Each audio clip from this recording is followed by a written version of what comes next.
Hello, my name is Oak with Oak Astrology School, and welcome to my channel. Today I want to talk about becoming a good astrologer.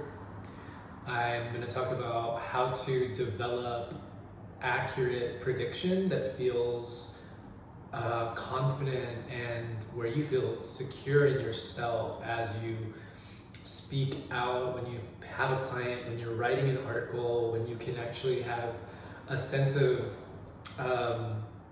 confidence in your voice as an astrologer. And I'll talk about how I've developed my voice, how I've developed myself as an astrologer. And so firstly, I want to say that being a good astrologer is a combination of I would say a lot of it is delivery, right? A lot of us have channels, maybe a media platform, maybe you have a column that you write. Even if you work with a client, right? Your presentation is primary in how people will receive you, but that presentation must be backed up with confidence, accurate information, resonant information. And how do we do that?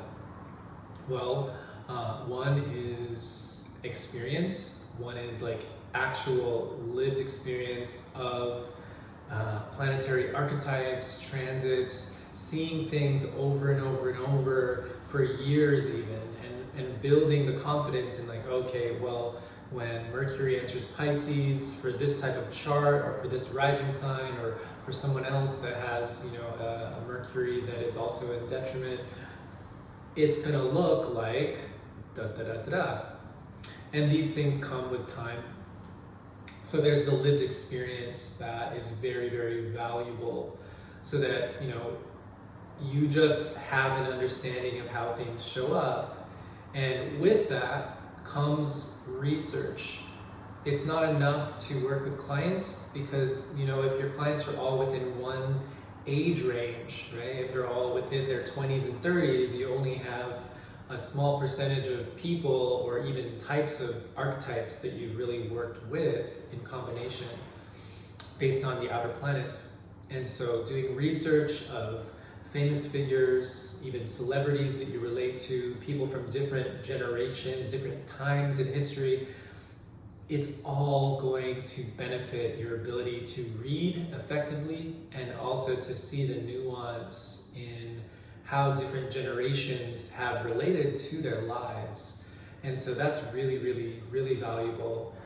Your ability to connect with people as an astrologer and to have a strong voice, and a voice that people trust, is based upon your actual lived experience, as well as your desire to really know this material on a deeper level. So when it comes to research, there is understanding that astrology is, it's a psychological function. Probably we understand it as like, my moon sign needs this and my Venus sign likes this. But there's also the quality of how these planetary archetypes show up in varying industries, varying ways of expression, right? So there's the moon through the lens of mundane astrology. What does the moon mean for a large group of people? What does it mean for a country? What does it mean for everyone on a daily basis? What does it mean for everyone throughout an 18-year cycle? Those things are they're going to deepen your understanding of how these archetypes are multi-dimensional, right? So we can understand it through the mundane perspective, and then there's also, the medical perspective. There's also just, how the moon shows up as an indicator of trade, right? Like there's economic astrology, there's financial astrology. So there's finding your voice, and also finding all the ways that when you start to see the similarities between industry, then your language will start to change. Your ability to speak to these archetypes in a way that feels more fluid is also going to really develop. And that's also really, really important, is like, how can we build a voice that people respond and relate to? It's like, we just have more command in our astrological language. And so I also really believe too that if you're trying to connect with someone through a client session or a general population, it's like the less astrological jargon that you use, the less that you say your Venus is in Pisces, so that means this, the less that you say that, the more you're going to touch people. If you can find words that say that exact same thing that are not astrological jargon, you know, like people, you know, if you're getting a reading from someone, if someone's booking you, they're not paying for you to be regurgitating things that you've read in a book. They're paying for an interpretation. They're paying for your ability to decipher. And so, you know, this is the idea of like developing our language is also making things our own.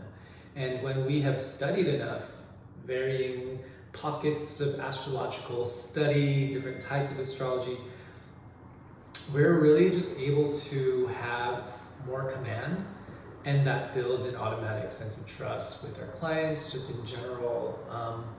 And so, you know, it's a lot of incentive to be continuing on with your study and wanting to gain more. And so my personal journey with developing myself as an astrologer and also finding accuracy. How did I find my own voice and my own language and the ways that I really read and how people feel so connected to the things that I say?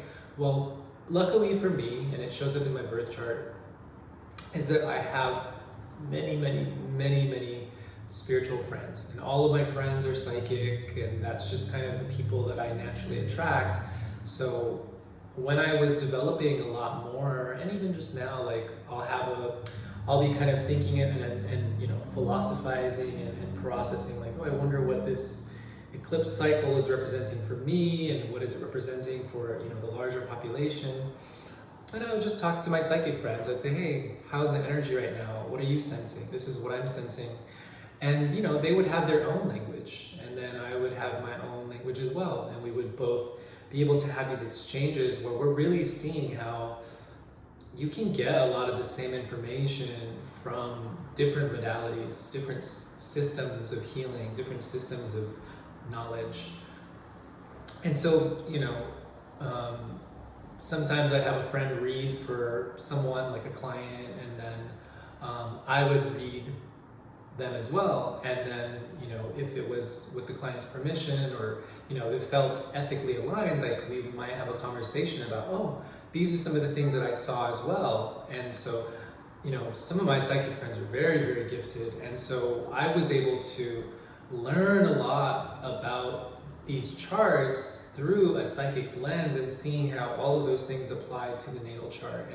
And so I have had a pretty good experience of being able to read on that energetic level, in addition to all of my study, the formal training, the formal studying, the formal reading.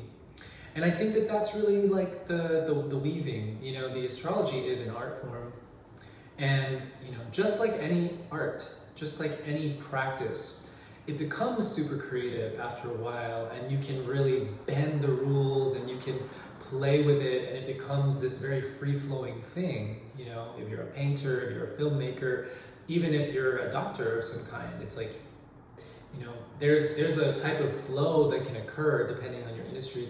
But first you learn the tools, you learn the basics, you learn the structure.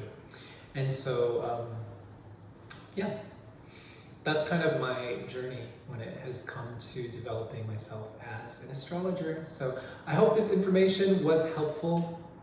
My name is Oak once again with Oak Astrology School. I have programs that teach students how to learn astrology from the lens of healing, counseling, and using astrology as a tool for liberation. The 12-month natal astrology program is an amazing mentorship. I really stand by it. You're going to learn everything you need to know in order to really get into the heart of a chart and do professional level chart reading. That's an amazing program, as well as the Transit and Predictive Astrology Mentorship, which is a 5-month program going through all of the tools and all of the structure needed to really be able to forecast, predict and read someone's month, year, or week. That is such an amazing program as well. It is one of my favorites. I also have other classes. The Saturn return class is really amazing for people that are wanting to deepen into their understanding of their life and their path, as well as other offerings that are on my consulting website, oakastrology.com, and my school website is oakastrologyschool.com. Thank you so much.